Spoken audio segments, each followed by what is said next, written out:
took away is that wow, Kyle Shanahan really hates working with Jimmy Garoppolo. Like I think he hates it, and it's for a lot of reasons, but the main reason of which is he's not a tough guy. I mean, say what you will about Jimmy.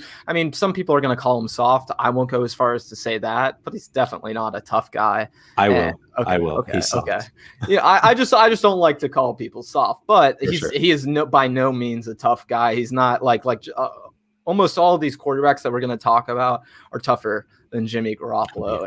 And he just doesn't seem like the type of guy to work hard at this, constantly and just be obsessed with it. Well, like some of these quarterbacks we see are, and quite frankly, like I think the quarterbacks we're all going to talk about, they all seem like they're obsessed with the position. Jimmy, to me, doesn't seem like he's obsessed with the position.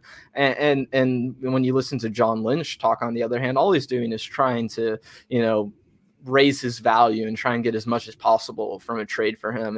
And we can talk about this. I don't know if you want to talk about this in a second, but they apparently want a first round pick for Jimmy Garoppolo. Yep. Maybe that could have happened last year. That to me tells me that they want to get rid of Jimmy as quick as possible. And I don't think they're going to get a first, but I think where they're at in the process of trading Jimmy is we have to go and get our guy through the draft and make sure he plays well in training camp and just see him, once he gets to the 49ers, see how he looks. And then I think if they have enough confidence in that guy, they're just going to sell Jimmy right before the regular season because financially the way it works out is if you get rid of Jimmy before game 1 of the regular season, it's financially does not count. Right. You can really get rid of all that money. You can use it for other positions, other spots, all that kind of stuff. Yep. Right. Yep. But for me, I think it's going to be a type of like almost a Sam Bradford situation a few years ago where he was with the Eagles, I believe, right? And they bring in Carson Wentz, and then the Vikings all of a sudden need a quarterback because Teddy Bridgewater's leg just explodes, right? Yep. So, I think that could easily be a situation that can happen. We'll see one of these starting quarterbacks goes down, or maybe Denver doesn't get a guy they want in the draft, and Drew Lock doesn't look good, whatever. Just a team who needs a guy. That's when you trade Jimmy Garoppolo to me, when teams are most desperate, because right now there aren't a lot of desperate quarterback teams. Right. Yeah. I mean, I think that it is probable that the Niners want a first for Jimmy G. I mean, I really do buy into the fact that the Patriots looked into getting Jimmy G. Yeah. What they were willing to offer certainly was not a first, and we know that. So the fact that they sat on him, that tells me that they are waiting for a first. He's simply not worth a first. I mean, maybe in the scenario that you laid out where a team that thinks that they're competing has their quarterback go down and they're like, okay, well, Jimmy's serviceable enough. He did make a Super Bowl. Let's just go all in.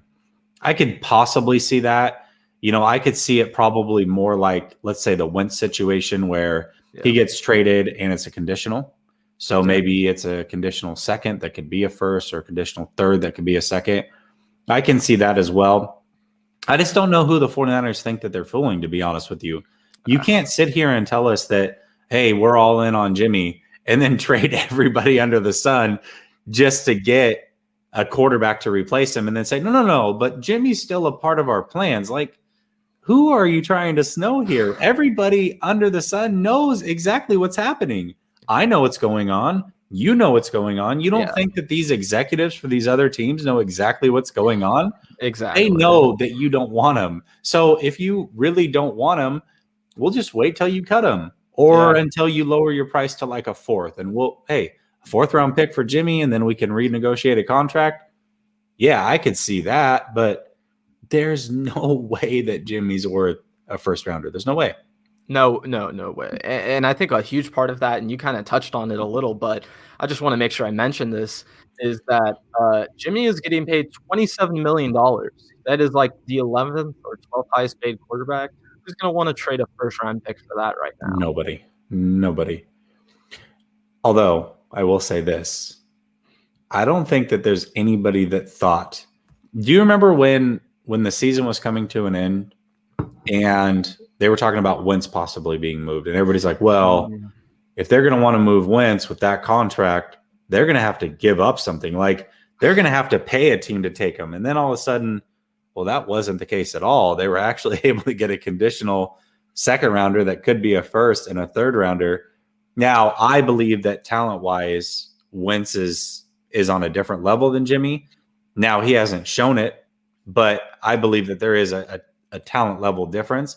But that being said, I don't think anybody thought that they would get that for him. No. And they did. So, well, and part of that also is the context of it. He got traded to Frank Reich and the Colts, who are going to try and make that work as much as possible. Right. I think they traded for Zach Ertz too. So, they're trying to build Philadelphia Eagles of a few years ago with the Colts, right? And just plug in a few pieces from that team. And I think that's a huge part of that too. It's like if the Patriots are trading for Jimmy, of course we think it's going to be a second or a third or something like that. Right. But a first, unless Jimmy Garoppolo was like a $8 million a year quarterback, there's no way you get a first round pick for him. Yeah, I mean, you're absolutely right about that. But I also think that we're kind of being closed off here. I think everybody mentions the Patriots, and that's an obvious situation. But there are other teams that have Patriots disciples all over the league. That's so true. It's not like it just has to be them. Yeah. It could be the Texans. Watson may not play. You know what I mean? So it could be the Texans. I'm not saying a first by any means, but let's say Watson gets ran out of the league. And by the way, things are not getting better on that front. They've gotten worse today. So if that happens, they'll eventually need a quarterback. Well, maybe they'll give us that conditional. You never know. So yeah, and I just want to point out with this, for me with Jimmy, I just don't think he's going to get traded right now. That just doesn't make any sense to me. There aren't any super quarterback needy teams, and I think after the draft, those teams will reveal themselves more, and then we'll have a better idea of who the suitors could be.